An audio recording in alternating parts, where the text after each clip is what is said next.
Hello, నేను doctor Deepti, consultant plastic surgeon. Eternal Aesthetics అని clinic in ఫిలిం నగర్లో చేస్తున్నాను. ఈ క్లినిక్లో నేను all kinds of plastic surgery ఇష్యూస్ని, కాస్మెటిక్ సర్జరీస్ని టేకప్ చేస్తామన్నమాట. ఇవాల్టి రోజున చాలా హ్యాపెనింగ్ టాపిక్ కాస్మెటిక్ సర్జరీ కాబట్టి మనం ఎక్కడ చూసినా పుట్టగొడుగుల్లాగా కాస్మెటిక్ సర్జరీ సెంటర్స్ ఉన్నాయి. వీధికి కనీసం 3-4 కనిపిస్తున్నాయి. ఇలాంటి పరిస్థితుల్లో కరెక్ట్ ప్లాస్టిక్ సర్జరీని, రైట్ పర్సన్ని ఎలా పిక్ చేసుకుంటాం? అండ్ ప్లాస్టిక్ సర్జరీనా ఆర్ అసలు కాస్మెటిక్ సర్జరీస్ చేయడానికి ఎవరు కరెక్ట్ పర్సన్? ఇప్పుడు ప్లాస్టిక్ సర్జరీ అనే విద్యలో ఏంటంటే నేను చెప్పినట్లుగా రీకన్స్ట్రక్షన్ అనేది చాలా ఇంపార్టెంట్. కాస్మెటిక్ సర్జరీలో కూడా సిమిలర్ కాన్సెప్ట్స్ ఇన్వాల్వ్ అయి ఉంటాయి అన్నమాట. అంటే ఇప్పుడు బుగ్గని మనం సన్నగా చేయడము, నడుముని సన్నగా చేయడం, ఇదంతా రీమోడలింగ్ కిందకు వస్తుంది. ఇలాంటి ప్రైమింగ్ అంతా ప్లాస్టిక్ సర్జరీ అనే చదువులోనే ఉంటుంది. అందుకే ఇంతమంది డాక్టర్స్లోనూ కూడా ప్లాస్టిక్ సర్జనే correct person to do cosmetic surgeon అని ఒక అండర్స్టాండింగ్కి వచ్చారనమాట. ఇప్పుడు కార్డియోథొరాసిక్ సర్జనో, న్యూరో సర్జనో వీళ్ళు కూడా పెద్ద సర్జన్సే, కానీ వాళ్ళు కాస్మెటిక్ సర్జరీస్ చెయ్యరు. ఎందుకంటే ఆ స్టడీస్లో ఈ ప్రైమింగ్ జరగదు.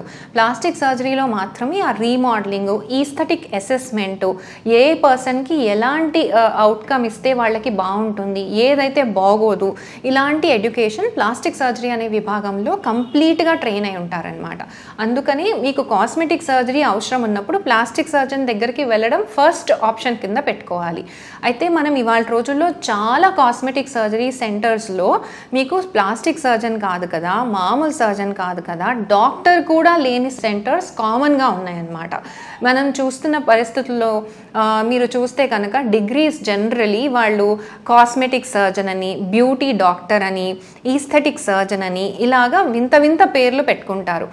యాక్చువల్ ప్లాస్టిక్ సర్జన్ అయితే కనుక MCH అనే ఒక డిగ్రీ ఉంటుంది. అది ఒక post graduate super speciality degree. అంటే 3 ఏళ్ల జనరల్ సర్జరీ MBBS అయిపోయాక 3 ఏళ్ళు జనరల్ సర్జరీ చదివాక ఆ తర్వాత 3 ఏళ్ళు చేసేదే ప్లాస్టిక్ సర్జరీ కోర్స్. ఆ 3 ఏళ్ల ప్లాస్టిక్ సర్జరీ అయిపోయినాక కూడా కొంచెం ఫెలోషిప్స్ అని ఒక 6 నెలల్లో, సంవత్సరమో కాస్మెటిక్ సర్జరీలో స్పెషల్గా ట్రైన్ అవ్వాలి. అప్పుడు వాళ్ళు కాస్మెటిక్ సర్జరీ చేయడానికి ఐడియల్ సర్జన్స్. మీరు చూస్తే కనుక చాలామంది డాక్టర్స్ ఆర్ చాలామంది non medical person aesthetic doctor అని ఇలా వెరైటీ పేర్లు ఉంటాయి, కానీ MCH అనే డిగ్రీ కనపడదు. దాన్ని బట్టే అర్థమైపోతుంది వాళ్ళు ప్లాస్టిక్ సర్జన్ కాదని. ఇలాంటి వాళ్ళ దగ్గరికి వెళ్ళినప్పుడు వాళ్ళు మీకు రాంగ్ డెసిషన్ చేసే అవకాశం ఉంది. అలాంటి పరిస్థితుల్లోనే ప్లాస్టిక్ సర్జరీ జనరలీ కాంప్లికేట్ అవుతుంది. Correct person, right plastic surgeon దగ్గరికి వెళ్తే కనుక వాళ్ళు మీకు సూటబుల్ డెసిషన్ కరెక్ట్గా ఇచ్చి మీకు కాంప్లికేట్ కాకుండా ప్రొసీజర్ని ముందుకు తీసుకెళ్ళగలుగుతారు. మనము కాస్మెటిక్ సర్జరీకి వెళ్ళినప్పుడు ఆ డాక్టర్ కరెక్టా కాదా అని మనం ఎలా తెలుసుకోగలుగుతామంటే, ఫస్ట్ థింగ్ నేను చెప్పినట్లుగా వాళ్ళ డిగ్రీస్ చూడాలి. ముఖ్యంగా MCH డిగ్రీ చాలా ఇంపార్టెంట్ సర్జరీకి వెళ్ళేటప్పుడు. వేరే ఏ డాక్టర్ అయినా కానీ నాన్ సర్జికల్ డాక్టర్ అయితే కనుక స్పెషలీ సర్జరీస్కి ఫిట్ కారనమాట. సో MCH డిగ్రీ ఉన్న వాళ్ళని పిక్ చేసుకోండి ఫస్ట్ థింగ్. తర్వాత వాళ్ళతో మీరు కాసేపు మాట్లాడండి. మీకు ఒక ప్రొసీజర్ మైండ్లో ఉందనుకోండి, దాని గురించి మీరు కంపల్సరీ ఒక బేసిక్ స్టడీ చేసుకుంటారు గూగుల్లోనో ఆర్ ఫ్రెండ్స్ ద్వారానో. ఆ స్టడీ చేసుకున్నాక దాని గురించి కొన్ని క్వశ్చన్స్ రాసుకొని మీరు వెళ్ళిన డాక్టర్ దగ్గర క్వశ్చన్స్ అన్నీ అడగండి. వాళ్ళు చెప్పే పద్ధతి, తీరు అబ్జర్వ్ చేయండి. యూజువల్గా వాళ్ళు చెప్పేది మీకు అర్థమయ్యేలా ఉండాలి. మీకు అర్థం కాకుండా కాంప్లికేటెడ్గా చెప్పినా కూడా ప్రాబ్లీ వాళ్ళు కరెక్ట్గా మిమ్మల్ని అర్థం చేసుకోలేదనుకోవచ్చు. థర్డ్ థింగ్, వాళ్ళు మిమ్మల్ని ఓవర్గా పుషీగా కూడా ఉండకూడదు.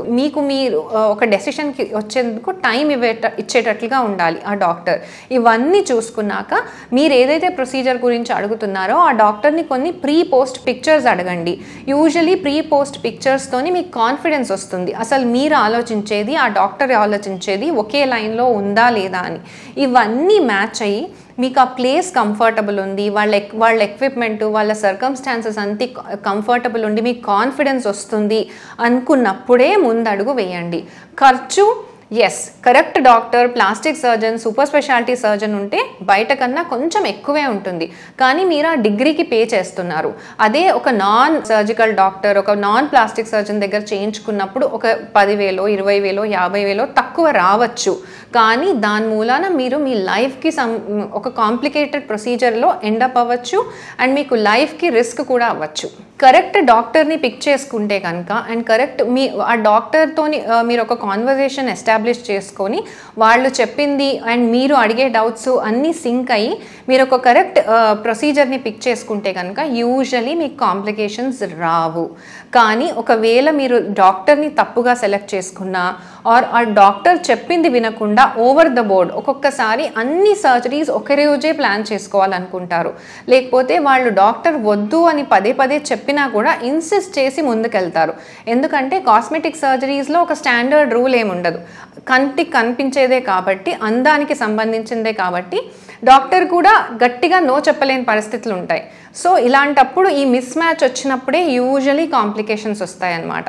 సో ఈ కాంప్లికేషన్స్ వరకు వెళ్లకుండా ఉండాలంటే మనం రైట్ డాక్టర్ని పిక్ చేసుకొని వాళ్ళు చెప్పే సలహాని ట్రస్ట్ చేసి ఫాలో అయితే యూజువలీ కాంప్లికేషన్స్కి ఎండ్ కారు. కాంప్లికేషన్స్ అంటూ ఏం రావచ్చు ఒకవేళ అయితే కనుక అంటే, ఫస్ట్ థింగ్ మనం కరెక్ట్గా సర్జరీ అయిపోయినాక డాక్టర్ చెప్పిన రూల్స్ కానీ మెడికేషన్స్ కానీ అన్నీ సిస్టమేటిక్గా ఫాలో అవ్వకపోతే మనకి ఫస్ట్ వచ్చే బిగ్గెస్ట్ కాంప్లికేషన్ ఇన్ఫెక్షన్. సో ఈ ఇన్ఫెక్షన్ వస్తే కనుక వూండ్ అంతా ఇన్ఫెక్ట్ అవ్వడం, పుండు పెద్దగా అవ్వడం ఇలాంటివి అయితే కనుక రిజల్ట్ హ్యాంపర్ అవుతుంది. సెకండ్ థింగ్, అన్నీ బాగా వెళ్ళిపోతే ఒక్కొక్కసారి మనం ఆలోచించుకుంది డాక్టర్ మనల్ని విజన్ చేసింది మిస్ మ్యాచ్ అయితే కనుక రిజల్ట్లో కొంచెం మిస్ మ్యాచ్ ఉండొచ్చు. అంటే మనం ఒక షేప్, ఎక్కువ ఇది రైనోప్లాస్టీలో అవుతుంది, మనం ఒక షేప్ అనుకొని డాక్టర్ ఇంకొక షేప్ అనుకుని అక్కడ రిజల్ట్ మిస్ మ్యాచ్ అవ్వచ్చు. అండ్ యూజువలీ ఇలా ఫేస్లో కరెక్షన్స్ చేసినప్పుడు కొత్తగా ఫేస్ మీద ఒక చేంజ్ తీసుకొస్తాం కాబట్టి పేషెంట్కి కూడా అది కొత్తగా అనిపించి నచ్చకపోవచ్చు. సో ఇలాంటివి జరిగినప్పుడు యూజువలీ కొంచెం టైం ఇవ్వండి, రఫ్గా అరౌండ్ 3-4 months వదిలేయండి దాన్ని. ఒక్కొక్కసారి అదే సెటిల్ అయ్యి మీకు బెటర్గా అనిపిస్తుంది, లేదా అది సెటిల్ అవ్వకపోయినా కూడా రీసర్జరీకి వెళ్ళాలి అనుకునేటప్పుడు కూడా సర్జరీ మధ్యలో గ్యాప్ పెట్టుకోండి. ఎక్కువ సర్జరీస్ ఇన్ షార్ట్ పీరియడ్ చేస్తే కూడా కాంప్లికేషన్స్ ఇంక్రీజ్ అయ్యేలాగా ఉంటాయి. సో అట్లీస్ట్ ఒక 3-4 నెలలు ఒక్కొక్క సర్జరీ మధ్యలో గ్యాప్ పెట్టుకోండి. నోస్ అలాంటి సర్జరీ అయితే మినిమం 6 months గ్యాప్ పెట్టుకోండి 2 సర్జరీస్ మధ్యలో. ఇంకా అన్నిటికన్నా గ్రేవ్ కాంప్లికేషన్ ఏంటంటే లైఫ్ రిస్క్ అనమాట. నేను ఇదివరకు చెప్పినట్లు మనం కరెక్ట్ డాక్టర్ కానీ కరెక్ట్ ప్రొసీజర్ కానీ పిక్ చేసుకోకుండా, ఆ ప్రొసీజర్ మనకి సూటబుల్ లేకుండా, ఎక్విప్మెంట్ కానీ ఎనస్థీషియా ఇచ్చే డాక్టర్ కానీ ఎక్కువ ఎక్స్పీరియన్స్ లేకపోతే కనుక యాక్చువల్ లైఫ్ కాంప్లికేషన్స్లో ఎండప్ అయ్యే ఛాన్సెస్ ఉంటాయి. మన మూవీస్లో చూసేటివి, సెలబ్రిటీస్కి అయ్యే ప్రాబ్లమ్స్ ఇవన్నీ యూజువలీ ఇలాగే జరుగుతాయి అన్నమాట. సో వీటిల్లో లైఫ్ రిస్క్ ఉండే ఛాన్సెస్ ఎక్కువ ఉంటాయి. సో అక్కడి వరకు వెళ్లకుండా ఉండాలి అంటే కనుక మన ప్రైమరీ డెసిషన్స్ ఇంపార్టెంట్. అవి కరెక్ట్గా ఉంటే generally plastic surgery non complicated surgery కిందనే వెళ్ళిపోతుంది.